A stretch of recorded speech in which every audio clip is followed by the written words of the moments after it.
The pillars: decrease insulin, suppress appetite, and reduce sugar. We're talking about the second pillar of reversing diabetes. And this is part number 2.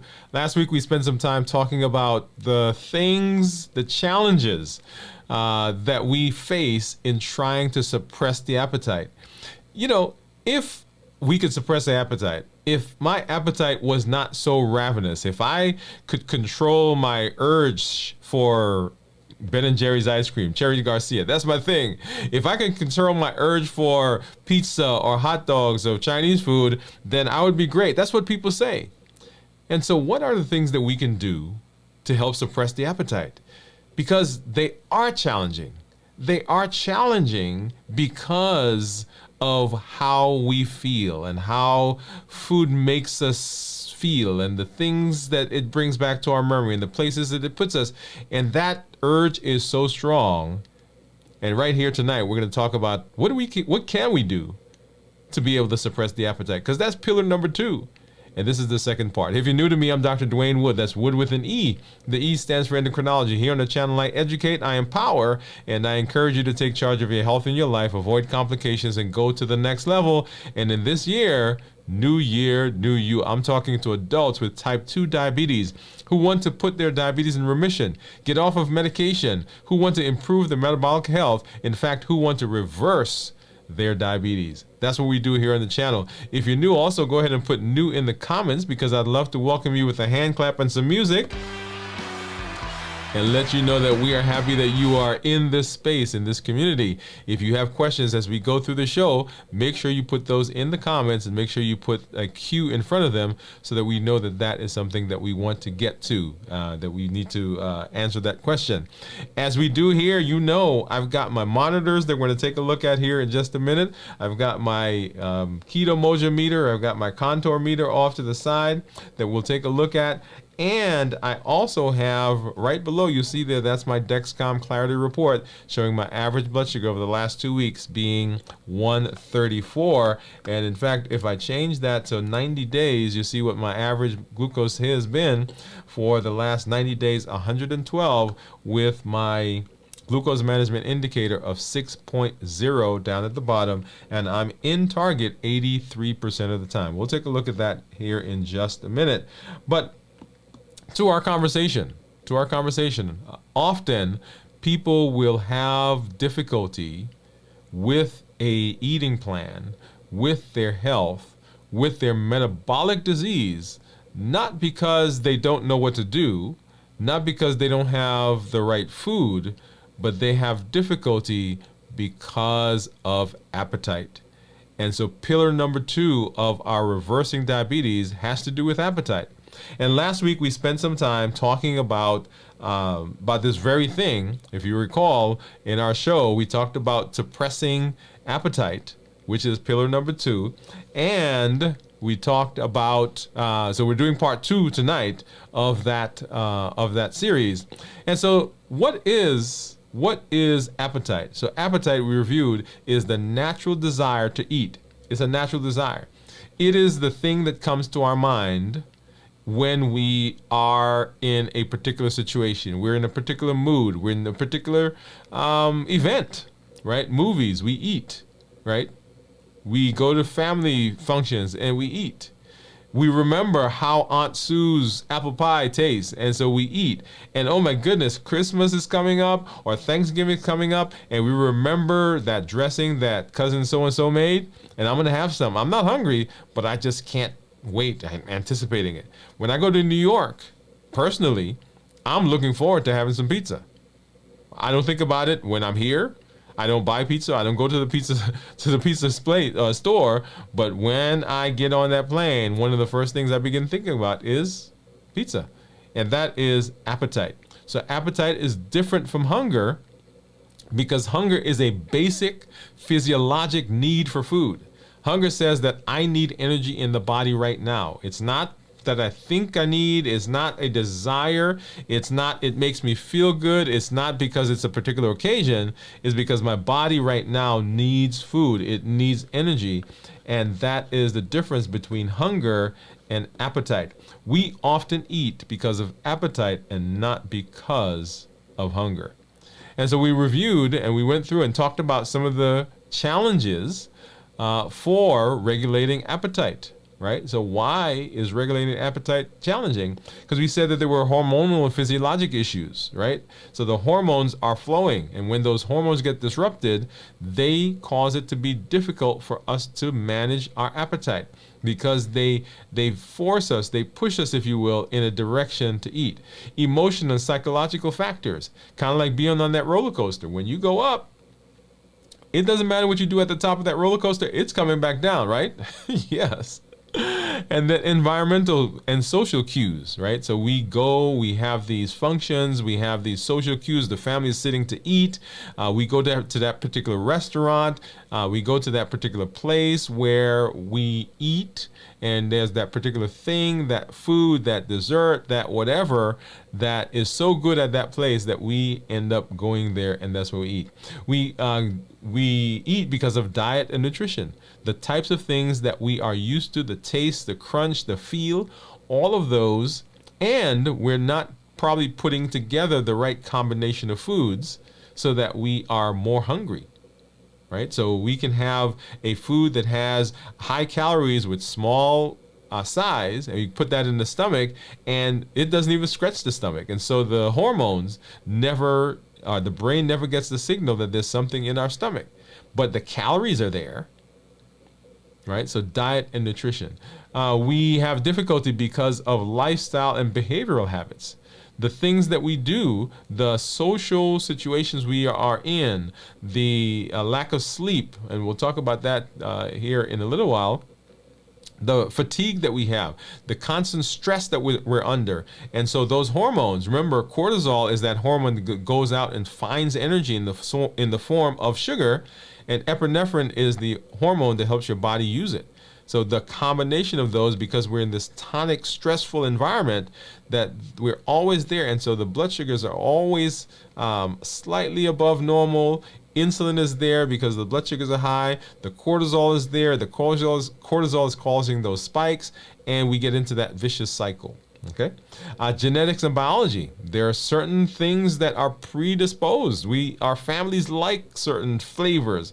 They like certain feels. Mama liked it. Daddy liked it. Now the question is it social or is it genetic? We're going to go with genetic right now, but there are biological and social issues that come up. And then, of course, medication, medical and health status. So some disease processes, hypothyroidism, hyperthyroidism, adrenal insufficiency, Cushing's disease, polycystic ovarian syndrome, that push us in a direction, and they cause different changes in our hormones, and those hormones ultimately can affect us. And of course, economics and accessibility. So people eat what they have access to. They eat what they can afford. And so that sets up lots of different consequences downstream for us. These are some of the challenges that people will go through as they are trying to manage their appetite. And so the question is, as we talk about suppressing the appetite, pillar number 2, what now?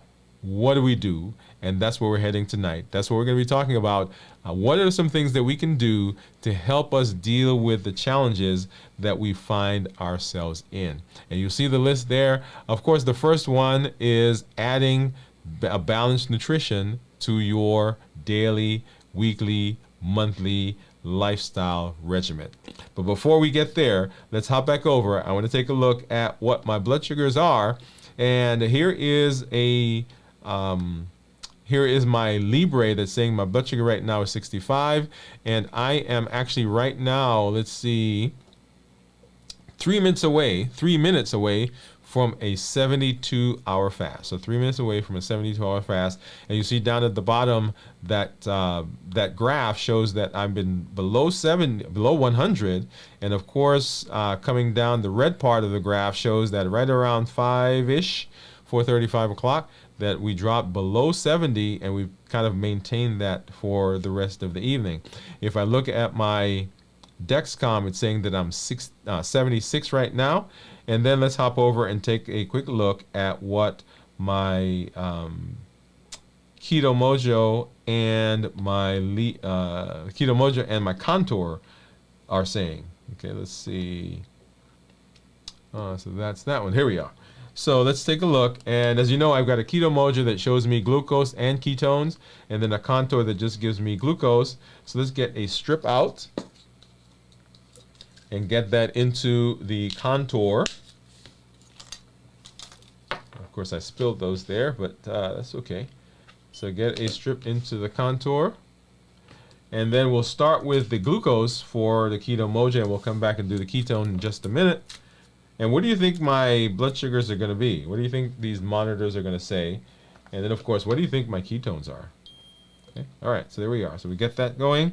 And let's grab a Lancet out of our trusty container here. And these are, this is a spring-loaded Lancet. You break off the top. In this case, the top is white, and the rest of it is purple. They come in lots of different colors. And it's spring-loaded, so when I press this lever, the spring will push a Lancet out, and that will give me the finger stick. So let's go ahead and let's pop over to this one. And I'm going to use a different finger than I normally use because sometimes because I use the other one that's calloused, I don't get a good drop of blood. So let's do that now. All right, so hopefully that one worked, and you heard that. So there we go. That's a good drop of blood. Let's get that on. Starting with the keto mojo and then onto the contour. And look at that. So keto mojo says 64. Contour says, in just a minute there, 66. And then my Libre says 66, which is keeping with the contour. And then the Dexcom says 76. Okay, so you can see that. And then let's go ahead and get this strip out of the keto mojo, and we'll put the ketone strip in, and we'll see what the ketones are. So right now, like I said, 72 plus hours. So 72, a little over 72 hours now. So let's go ahead and get a good drop. Okay, and we'll see what that is. And of course, like I normally do, I'm going to tease you guys because I'm not going to show you exactly what it turns out to be right now. We'll come back and look at that here in just a minute. All right. So we're talking about part 2 of reversing diabetes. Well, we're talking about reversing diabetes, and we're dealing with part 2 of the second pillar. And the second pillar, as you recall, is suppressing the appetite. And that's the review that we just did. So let's hop in and let's talk about what do we do? All right, so number one, well, let's go through that list. Let's look at that list again. Number one is adding balanced nutrition. Nutrition, a balanced diet is fundamental, right? Is fundamental in managing your appetite effectively. And why is that the case? So proteins, for example, when we're talking about balanced diet, we're talking about the ability to put together a meal that is nutrient dense and not calorie dense. Nutrient dense and not calorie dense. When we talk about a balanced meal, we're talking about a meal that contains all of the vital things that you need. Some protein, we've got some fat in there. In fact, let me do this. I want to hop over and pull up. If you know, we've been doing the challenges, and every month we've had a challenge, and one of the challenges was to create a meal. Let's see, where is one of the challenges was to create a meal, and here we are. Right, so this is a balanced meal. This is a meal. When we talk about a normal meal, this is it right here. So the challenge was to create a meal that had whole foods, that minimized processing, that had no added sugar, that had starchy and non-starchy vegetables, healthy fats, lean protein, that was tasty, and that they had the appropriate portion size. Okay, so when we're talking about a balanced meal, we're talking about a meal that fits these parameters, that has carbs, has some protein, has some fats in there, and that helps to satiate you. So when you eat a balanced meal,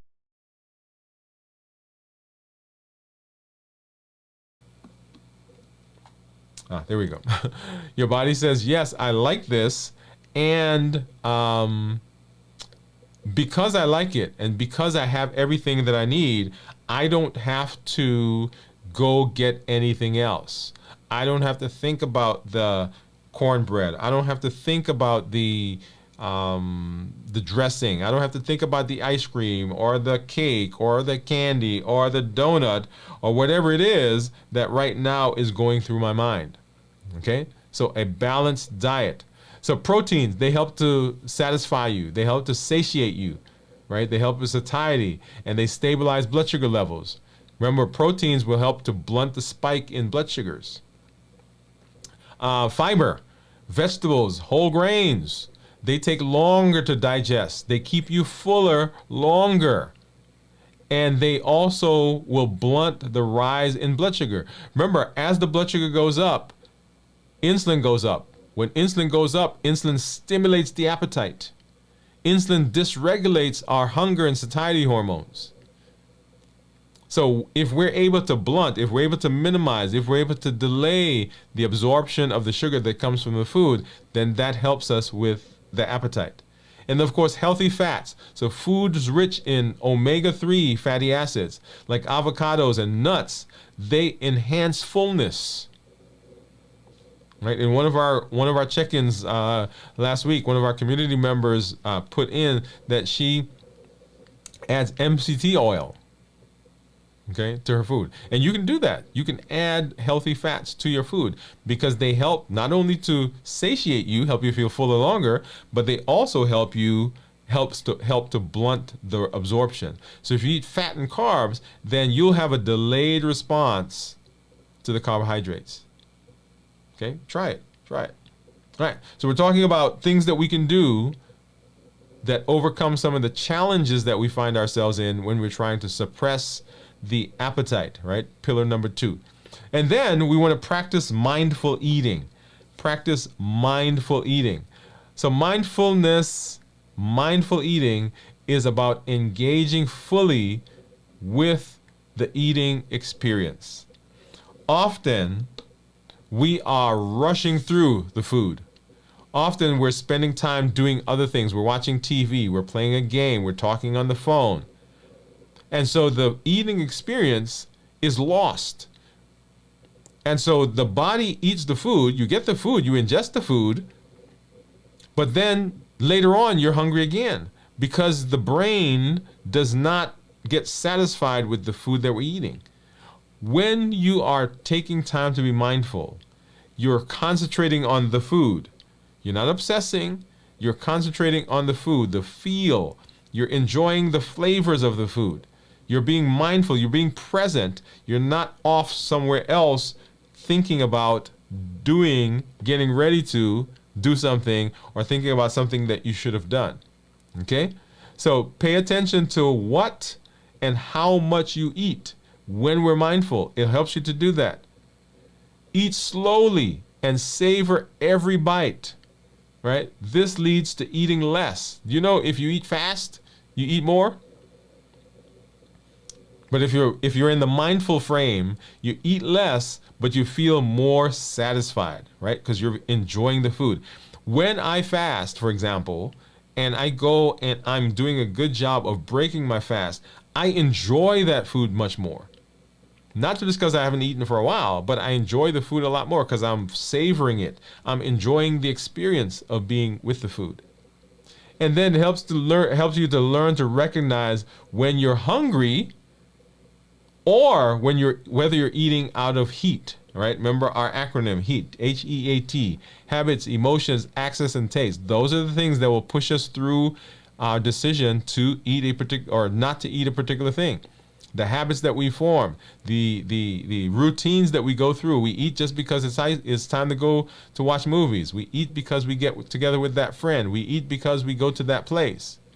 We eat because of emotions, right? Emotions will push us through. We'll talk more about that here in just a little while. And access. Are things just around? Do they just happen to be in our environment? And we eat because of that. And then we eat because of taste. The perfect combination of fat, of sugar, of salt, the bliss point. And we eat not because of the food, we eat because of what it does, the space that it puts us in, the memories that it brings back to us. So when we're mindful, we're able to tell, are we eating because we are hungry, or are we eating because of habits, emotions, access, or taste? And then we want to stay hydrated. Hydration is huge. Hydration is essential. Drinking enough water is crucial. Thirst can be mistaken for hunger. How many times do we go eat something and it's actually just that we're thirsty? I've got my cup here. New year, new you. Right? How often do we eat just because we're thirsty, not because we're hungry? Staying hydrated helps avoid snacking. Right? I was going to put healthy snacking, but it avoids snacking. So we're not talking about whether it's healthy or non-healthy snacking. We don't want to snack. There's no reason for us to snack if we're satisfied, if we are full, if we've eaten.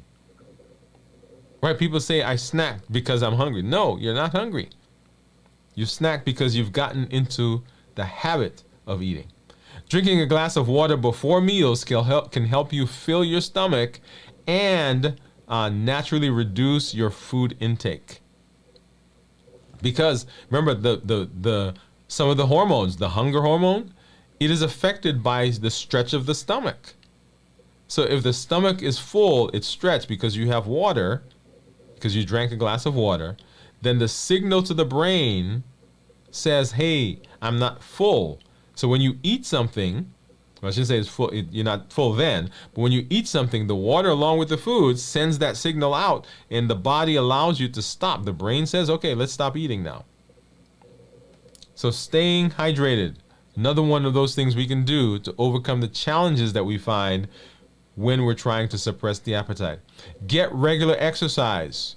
It is key to the benefits that we get. It is key to suppressing the appetite. Okay? So it helps burn calories. Boom. There you go. Big one. It helps affect your mood. Positively affects your mood. It increases your energy level.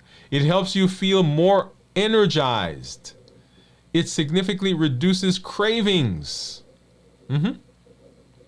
Yeah. So as we're exercising, we're burning calories. Your blood sugar is going down because we're using up some of that. When blood sugar goes down, insulin goes down. When insulin goes down, the cravings, the appetite is not stimulated. Boom. There you go. All right? So exercise, very, very, very important. It decreases your need for insulin, meaning that your total body insulin is less. Your body needs less insulin. It sensitizes your body to insulin so that, once again, when the blood sugar when the insulin goes down, because you are burning the sugar by exercising, so you don't need as much insulin, insulin goes down, the appetite is not stimulated. Okay? So we're talking about the things that we can do. So now what? What can we do to help suppress the appetite? Next is get quality sleep. Get quality sleep. When we're talking about sleep, we're talking about the benefits that come from it. And often we underestimate the power of sleep. So lack of sleep disrupts hunger hormones. Remember ghrelin and leptin. Those are those hormones that are in our brain. So when we don't get enough sleep, then those hormones are disrupted. And when they get disrupted, then that will tell us that we're not full, because leptin is disrupted, right? So remember, that's the satiety hormone. And it will tell us that we're hungry, because ghrelin is disrupted. So lack of sleep will cause that. Poor sleep leads to increased appetite, as we just described, right? So we want to get 7 to 9 hours of quality sleep. Notice I say quality sleep, because just because you lay in the bed and you fell asleep and you are thinking and you are in pain and somebody calls you on the phone and all the things that go on, you wake up because you left the TV on, the lights are on, so you're sleeping, but you're going in and out of sleep, and that is not quality sleep. So you want to establish good sleep hygiene. Go to bed at the same time. Yep. Make sure it's dark. Make sure it's quiet. Make sure you don't have screens on. Okay? If you're in bed for more than 20 minutes at a time, get out of bed and then Go do something else. And when you get tired, go back into bed. Bed is for sleeping and for intimacy. Boom. That's the two things.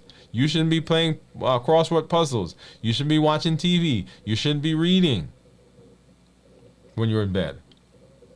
So if you are not sleepy, if you get in bed and you're not asleep, after 20 minutes, get up and do something else, right? So you want to get good quality sleep. And when you get good quality sleep, it helps your hormones stay balanced. Yeah, those same hormones that we just talked about, it helps them stay balanced. So make sure you're getting good quality sleep. Once again, we're talking about what do we do to help with suppressing the appetite. Next, you want to manage stress effectively. Manage your stress effectively. Yep. That is huge because stress causes those hormones to come out. Remember cortisol and epinephrine. Cortisol's job is to go find energy, and epinephrine is to help your body use it.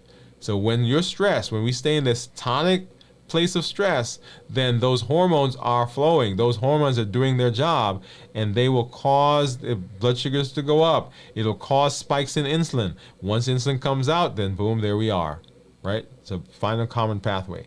So high stress can lead to emotional eating, right? We talked about the heat model a minute ago. When those emotions get high enough, they will push through your decision. It will push through your plan. People say, oh no, I'm going to stick to the plan. Well, once that emotion gets strong enough, the plan is out the window. If you get too hungry, well, let's take hungry out of it. If you get too tired, too angry, too lonely, too bored, too frustrated, all of those things, all of those emotions, if we're not managing them successfully, if we're not managing them efficiently, if we're not managing them well, then that roller coaster is going up. That car is going up the roller coaster. And remember, when it gets to the top, it doesn't matter what you do. You can yell and scream and shout and jump up and down, but that car is coming back down. And just like that, when those emotions get high, it's coming down and it's crashing through your decision. Okay? So we want to make sure that we are managing our stress effectively. Develop mechanisms to deal with stress. You can't wait until you're stressed to manage stress. You've got to have mechanisms in place that are helping you deal with stress as it comes along. My son years ago asked me about guardrails. Why are there guardrails on the side of the road? He said nobody drives their car over off the road. I said no, but if they do, they're happy the guardrails are there, because the guardrails, once you hit the guardrails, you know that something's going on. You need to get back on. And so what we need in our lives are guardrails that are helping us stay centered, stay focused. So you want to develop those mechanisms to deal with stress. Yoga, meditation, walking, all of that can reduce stress. All right, I talk a lot about the power of now, right? That says that right now, I'm okay. The last moment may have been terrible. The next moment may be horrendous. But right now, at this moment, I'm alive, I'm breathing, I'm okay. And so in the book, he gives lots of different things, So I get in the shower, and sometimes I'll count the water drops. At least I try to count them as they're hitting my body, right? Because once my mind is counting, it can't think about other things. I'll sit and I'll watch the leaves outside the window on the tree that's right out here, right? So count the leaves on the tree. I'm driving in the car and I'm feeling the vibration, right? I'm being mindful. I'm being present. I'm managing my stress. At work, sometimes my team will see me disappear, and I'll go into my office and I sit there, right? I may pick up the phone and call someone.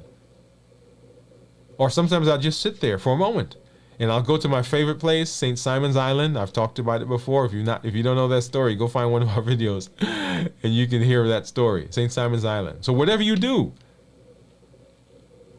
to manage your stress, it improves your relationship with food. And ultimately, that's a big one, right? Because our relationship with food sometimes is not the healthiest. But when we are managing our stress, then we don't turn to food as a buffering behavior.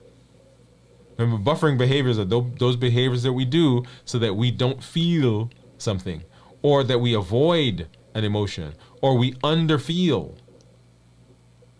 right? So we don't want to buffer, right? So manage stress. We're talking about what can we do to help suppress the appetite. Next, we want to try some natural supplements. There are lots of things that are on in the world, that in the community, that's on the market that can help. Supplements like green tea extract that has been shown to increase metabolism and help with fat burning. Right? And when we're burning fat, when we increase the metabolism, then we're burning through sugar. When the sugar is going down, guess what? The insulin is not spiking and the appetite is not being stimulated. Fiber supplements, right? Like psyllium husk, can promote satiety and help to control hunger. So lots of things that are out there that can help with the hunger control. And that is the thing. I had a lady say to me, and you can see her story on our website.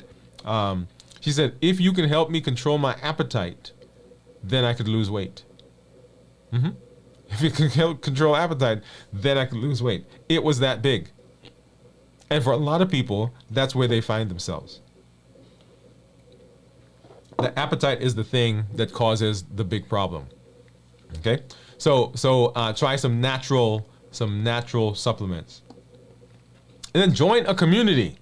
You guys knew this one was coming, right? Join a community. When you are in community, when you are in a space where there's support, where there's accountability, then we can be effective. Okay, so joining a community. This is joining a community of like-minded individuals can provide encouragement and accountability. Yeah, they can, like you see when people come on here, when they're sharing their stories, they will say, hey, I've had this challenge, or I've had this success, or I've had this thing that I'm doing. We have several community members that have gotten off medication, who are losing weight. We have one person whose BMI dropped by 10 points. Someone who has an A1C that went down up from 12 down to the 6s. Right? You've seen my journey. And we'll share that here in later this week as we go through some of the check-ins. Actually, I think I'll show that here in just a little while so you can see one of my successes. Two of my successes, really, is the weight that I've lost. Right? So beautiful. So we can share experiences together. We can share recipes, tips that we can share with other people. And also we can work on this wellness journey together. So important to be in community, because just like we do here on the channel, we educate, we empower, and we encourage. And that encouragement is the community. The encouragement comes from the community. Because if we're not in community, then we are not as effective as we could be, and we may not be as efficient as we could be. But joining the community allows us to be in that space where we can say, hey, yeah, this is what's going on. Okay? All right. So what are we talking about? Once again, we're talking about how do we deal with challenges? So now what? Right? So now what do we do? Now that we understand what those challenges are, right? Now that we understand what the challenges are, how do we deal with them? How do we go about suppressing the appetite? And these are the things that you could put in place that will help you to suppress the appetite. Remember, pillar number 2 is suppressing the appetite. It is huge. If we can master the plate, if we can master the plate, then we can master a lot. Appetite is huge in the realm of metabolism. As a matter of fact, appetite is huge in lots of different areas, right? Because we use food as a buffer for a lot of things. All right, so let's go ahead and what I want to do, I said I was going to show you one of my successes. Let's talk a little bit about that. And one of my successes is, let's see, let's do this one. Okay, let's take a look at weight. Okay, so right now, 185.6 is my weight.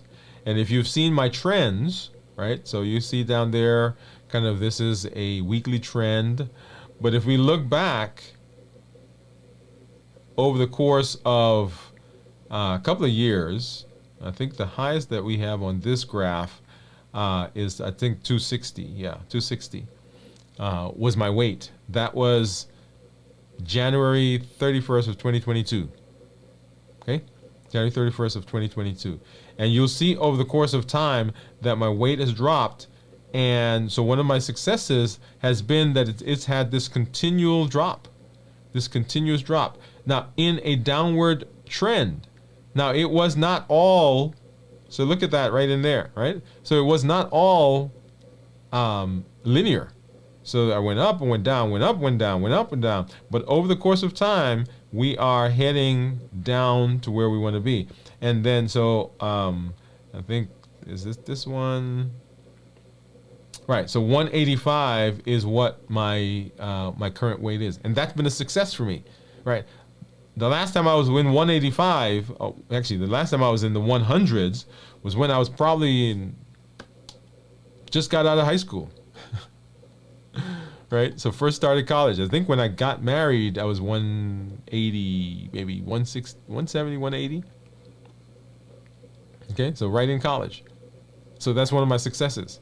Another one of my successes has been, and I don't think I have that still here. Well, maybe. Let's see. Yeah. So right there, right in the middle, that's A1C, 5.8. That was the last time I saw my doctor, right? 5.8. I think that's what it says. Now, I think it's a little higher now, 6.1, I believe, is the last one. But for years, struggled with A1Cs. But one of the benefits of the pillars is that they allow us to be successful in the management and, in fact, in the reversal of our diabetes. So that's what we want. That's where we're heading. Those are the benefits that we see in the space. And so I want to talk to you about your unlimited potential. You have unlimited ability to create change in your life. At your fingertips are the tools that come from education, empowerment, and encouragement. Within you is the ability to create your destiny. Within you is the ability to chart your course. You can overcome the challenges that you've had in the past. There were some decisions that you made. There's some complications that you're currently experiencing. There are some places where you go in your mind, say, look what I've done to my body. That's the past. But right now, you can make a decision for the future to go into the future with positivity, to go into the future with the understanding that we are now changing our outlook. We're making a shift in our frame. We're making a shift in our mindset. We are now going for, right? We're going for a growth mindset and not a limited mindset. The abilities that you have are enormous and they are unlimited, and they come from education, empowerment, and encouragement. And that's what we do here on the show, right? So we educate, we empower, and we encourage. We educate with the shows that we do, the blogs that we do, the podcasts that we do.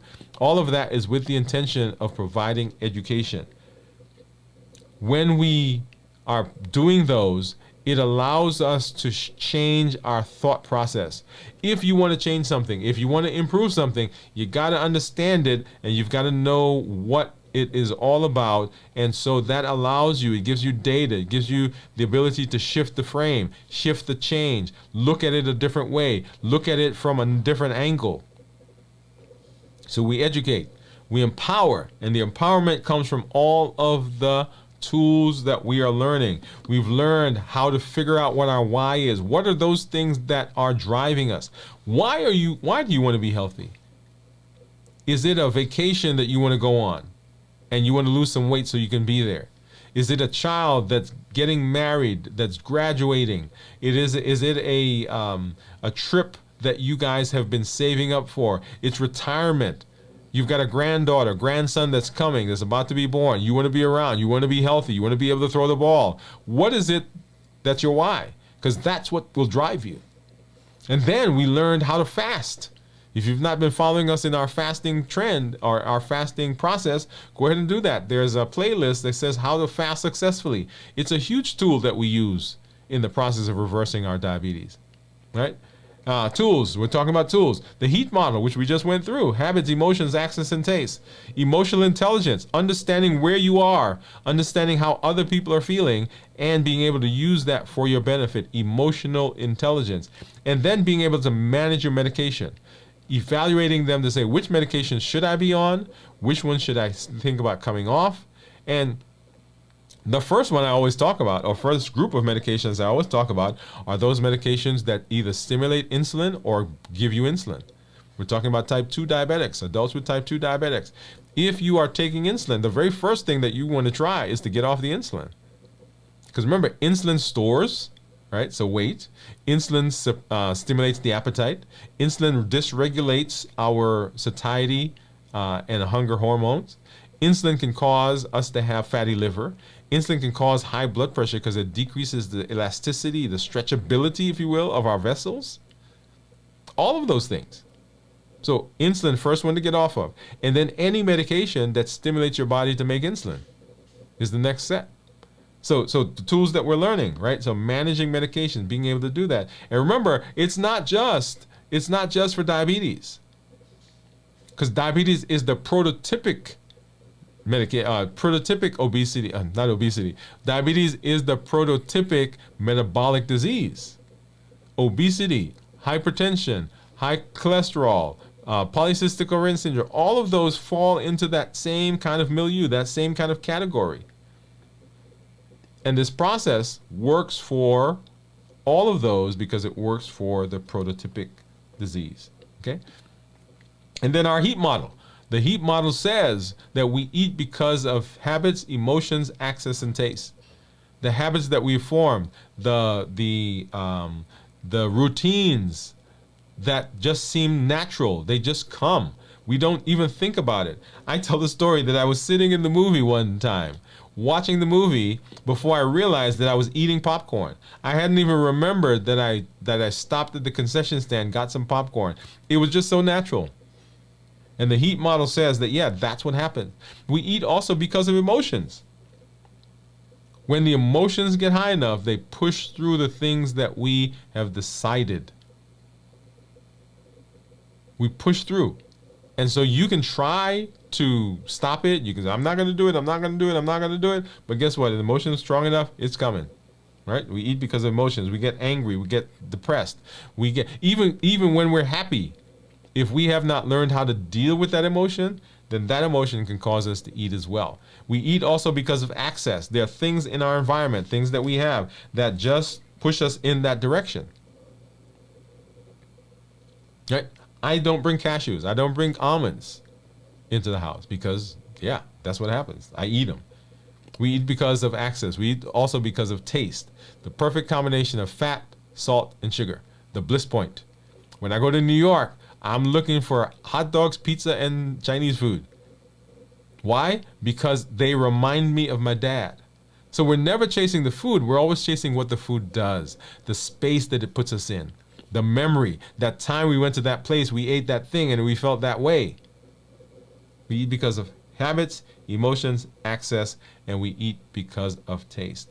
And our call to action here on the show, on the channel, in the space, join the challenges. Every month we have a challenge. Every month we talk to you about ways to implement the things that we're learning.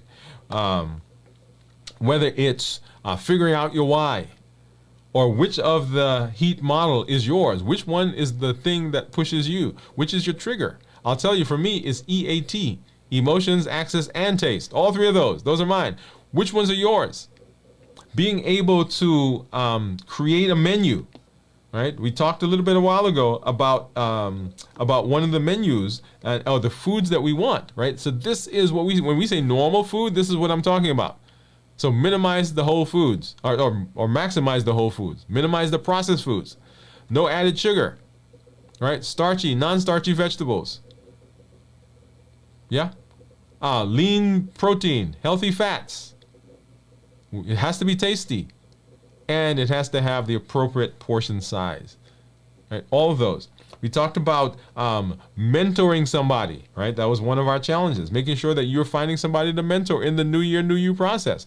Don't just keep this to yourself. There are over 1 billion people on the planet right now who are diabetic or pre-diabetic. You can be a voice for change. You can be a space where say, hey, let's go watch this show together. Hey, let's improve this together. You can improve your community, improve your family, improve your hospital, improve your church, improve your doctor's office, all of those. And then adding some activity, some exercise to your regimen. Because when you do that, when you add activity, you are getting all the benefits that we talked about exercising. It improves your insulin resistance. It decreases your sugar. It burns calories. It suppresses the insulin, right? Because the blood sugar is going down, insulin is going down. It helps your body to use sugar effectively and efficiently, because you no longer need insulin, because the body, the muscles, exercising muscles will suck up sugar without the use of insulin. And so now the insulin is able to do other things that it needs to do in the rest of the body. So when you come, right, we want you to make sure that you are joining the challenges. Also, when you come, share your story. Let us know what successes you're having. What are the benefits that you're having? Where are you having challenges so we can rally around you? Remember, the community is growing. Make sure you are sharing the story, just like you see people sharing in the story their successes, how they're fasting, how much weight they've lost, how their A1C is improving, how much medication they're getting off. And then invite someone. Be a voice to make a change in your community. Over 1 billion people on the planet with diabetes and high blood pressure, diabetes or pre-diabetes, also blood pressure and coronary artery disease and high cholesterol and so on and so forth. Share the link with them. Say to them, hey, let's go watch this together. Come alongside them. Don't just tell them and disappear for 5 months, right? Come alongside them and say, hey, let's do this together. Be a mentor. And then the pillars for our reversing diabetes: decrease insulin, suppress appetite, and reduce sugar. We've dealt with the first two, decreasing the insulin and suppressing the appetite, which we dealt with tonight. And next we're going to talk about reducing sugar in our upcoming shows. Make sure that you are processing, that you're watching the shows, and you're implementing the things that we're learning, because we want to make sure that you are keeping up. If you're joining us for the first time, you've never seen this show before, somebody sent it to you, you've come across, don't think that you have lost and that you are way behind. All right? You can start where you are and move towards the finish line. One of the things that we did, which I didn't mention, is we are challenging everyone to be able to fast for one 24-hour period once a week. Right? Wherever you are, work your way up to that. The benefits that come from fasting are incredible. If you've not looked at one of our shows, our check-ins, we do a review on Fridays of fasting. Make sure you get back there and watch it. The playlists are on our YouTube channel. In fact, let me see if I can pull that up really quickly. So the playlist is there. How to reverse diabetes, right? How to reverse diabetes, one of the playlists, and how to fast successfully. How to fast successfully. Let's see if let's see where it is. Where is it? And also there's one that's called fasting. Fasting for the beginner. Okay, there we are.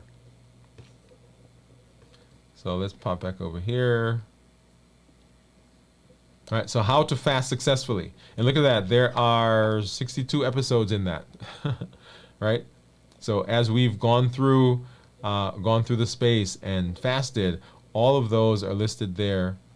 I'm not sure why the thumbnails aren't coming up, but you get the idea, okay? And then the other one, oh, there's the thumbnail. It actually just came up. Let's get back over it. Where did it go? How to fast successfully. Boom. There you go. So you can see all of those, right? So there they are. How to fast successfully. Oh, oops, didn't mean to move that one. And then, let me go back and pull up. Here's the one that's called How to Reverse your diabetes. There it is. How to reverse your diabetes. Okay. So you can get out there and you can see all of those that are on the channel. They're there, right? So make sure that you're watching them. Make sure you're doing, and like I said, you can be in the space. You don't have to say, hey, I've lost time, right? Start where you are. And then let's hop over, and I want to quickly look at what my ketones are. Remember right now, 72, almost 72 and a half hours of fasting. So let's see what my ketones are going to be. What do you think my ketones are, right? If you think you know, put those in the chat. Let's hop over here. So I've got to take that strip out and get that restarted. And then you see my Keto Mojo app on the screen. Let's go ahead and get that synced. Gonna pull it over. So what do you think? What do you think? What do you think it's going to be? All right, it says syncing. All right, so 64 was my blood sugar and 1.9 ketones. 1.9 ketones. And if you recall, ketones that are less than 0.5 are considered therapeutic. Are considered normal. 0.5 to 1.5 are considered nutritional ketosis, and then above 1.5 is considered therapeutic ketosis. Okay, so a lot of people will try to maintain in themselves in ketosis by eating a ketogenic diet. Right, so that's one way to do it. So for fasting, the goal of fasting often is to get into ketosis. Right, so I'm excited when I see this because that means my body is burning fat and is converting it into ketones for me to use as energy. If we look at the graph, the tan line that you see there, that's blood sugar, and then the turquoise line at the bottom, those are ketones. So as my blood sugar has gone down. Right, remember, blood sugar going down means that insulin is going down, and when insulin goes down, ketones come up because insulin and ketones can't coexist. Insulin drives ketones away. Okay, so as I eat, then the blood sugar goes down because, so as I stop eating, blood sugar goes down, insulin goes down, and then the ketones begin rising because the body switches over from burning glucose, glycogen, and it starts burning ketones for energy. So love it, love it, love it. All right. Also, if you've not done so, make sure that you get over and watch This Week in Review, which airs 6 o'clock in the morning on Sundays, where we do a recap of our show with some commentary. Great new addition that we've had to the show. People have talked and said that they're excited about that. If you have someone who misses the show, we love for you to be on the live, but if you can't make it, then you can in the morning on Sunday, you can catch up on what we've done that week, This Week in Review. As always, I am happy to be here with you. This is Dr. Dwain Woode, as I say. That's Wood with an E. The E stands for endocrinology. Here on the channel, I educate, I empower, and I encourage you to take charge of your health in your life, avoid complications, and go to the next level. And then this year, new year, new you. We'll see you later this week at our check-in, and then on Sunday, This Week in Review. And then keep an eye out. You'll probably see me popping up through the week with some videos and maybe some a post here and there. Enjoy and have a great evening. Good night, everybody.